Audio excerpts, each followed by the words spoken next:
Chapter 2. Pretty. They came soon after, as Eric had guessed they might. 4 of them on bicycles, 3 boys and a girl. Eric was alone on the court, standing at the foul line. He dribbled twice, caught the ball in both hands, feeling for the lines of the ball with his fingertips. Foul shooting was a ritual, a practiced set of precise patterns. He took a deep breath, blew out the air, bent his knees, eyes fixed on the rim. Elbow up and out, wrist flicked, the ball shivered through the mesh. Perfect. The hunters came from around the far side of the big brick building. They weren't pedaling hard, didn't seem in any big hurry. They were talking and laughing as they rode, glancing around. The trail had gone cold. Eric retrieved the ball and stepped back to the foul line. He glanced behind him, in the direction where the ketchup boy had fled. There was no sign of the boy. He had vanished like a ghost among the tombstones. That left just Eric, and now the bike riders were headed his way. 4 sailboats fixed on a distant shore, tacking this way and that in zigs and zags, but surely aimed toward the boy on the court in the red basketball shorts, white new kicks, and a sleeveless tee. The shaggy-haired boy in the lead pulled up right in the middle of the court, halfway between the foul line and the basket. He stayed on his bicycle seat, balanced on one leg, cool as a breeze. The boy looked at Eric, and Eric watched him look. His hair fell around his eyes and below his ears, wavy and uncombed. He had soft features with thick lips and long eyelashes. The boy appeared to be around Eric's age, maybe a year older, and looked, well, pretty. It was the word that leapt into Eric's mind, and for no other reason than because it was true.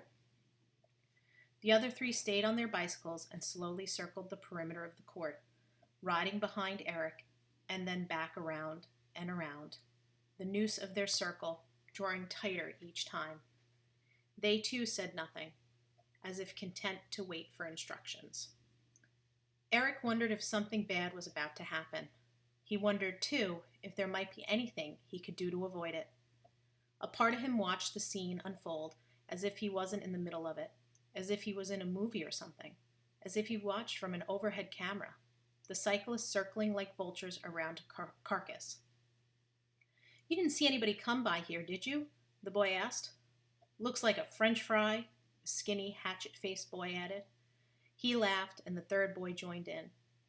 Eric glanced at them, avoiding eye contact, then turned to look directly back at the leader, the one who had asked the question.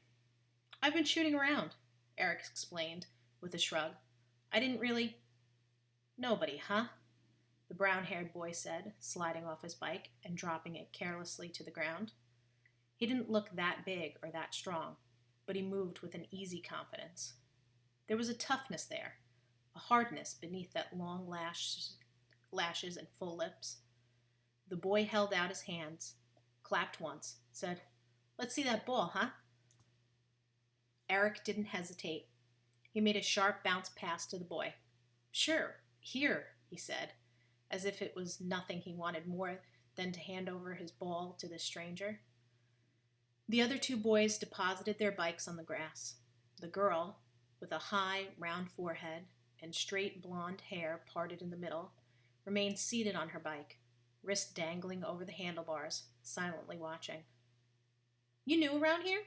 the boy asked. He dribbled the ball a little awkwardly, his skills unrefined. Eric nodded. Yes, he was new. Eric sensed that he had to be careful. This encounter could go either way. It could turn out okay, or go very bad. Threat hung in the air, though no one had said or done anything wrong. It was just a feeling Eric got, a knot in his stomach. The boy turned to the hoop and took a shot that clanged off the metal backboard and bounced away. He grinned and shrugged, eyes smiling. "I'm not really one of those basketball guys," he explained. "My name's Griffin. Most everybody calls me Griff." "I'm Eric." Griffin gestured toward the school building. "You gonna get to go to school here? What grade you in?" "Yeah," Eric answered. "7th.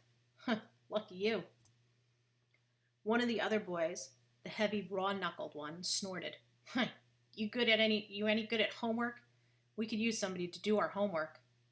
The hatchet-faced boy laughed. His large front teeth protruded slightly, and his black hair was limp and ragged.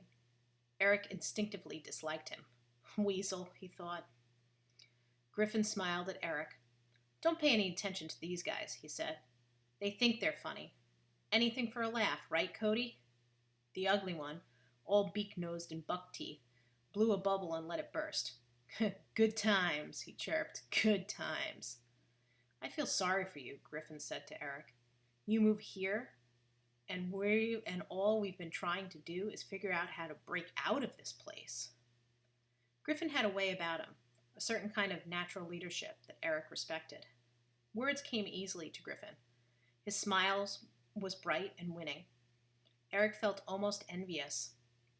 Griffin seemed to possess a quality he lacked, a presence. So, tell us, Griffin continued, commanding the court. Why did you move here? Well, it wasn't my idea, Eric confessed. My parents sort of... He trailed off.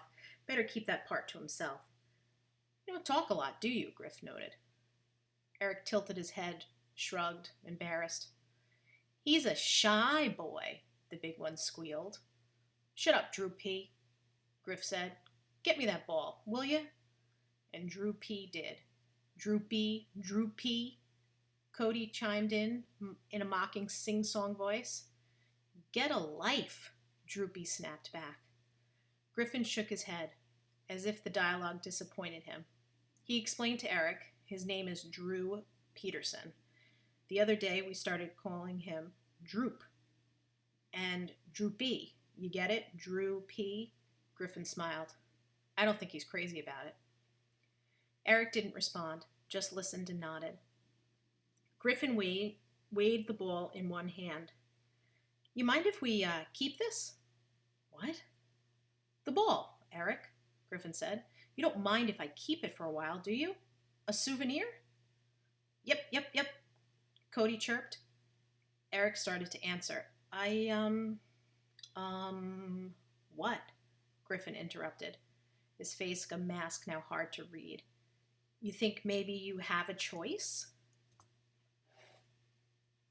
The two other boys moved a little closer to Eric, one on each side. They seemed to grow in stature, a little taller, a little fiercer, the way a dog looks when it's hackles and raised. Eric did the math. 3 against 1, not counting the girl. She wasn't doing anything, just standing by, watching. No choice, Eric thought. No choice at all. That's the end of Chapter 2. Don't forget to work on the questions that go along with this in your Google Classroom. See you guys soon.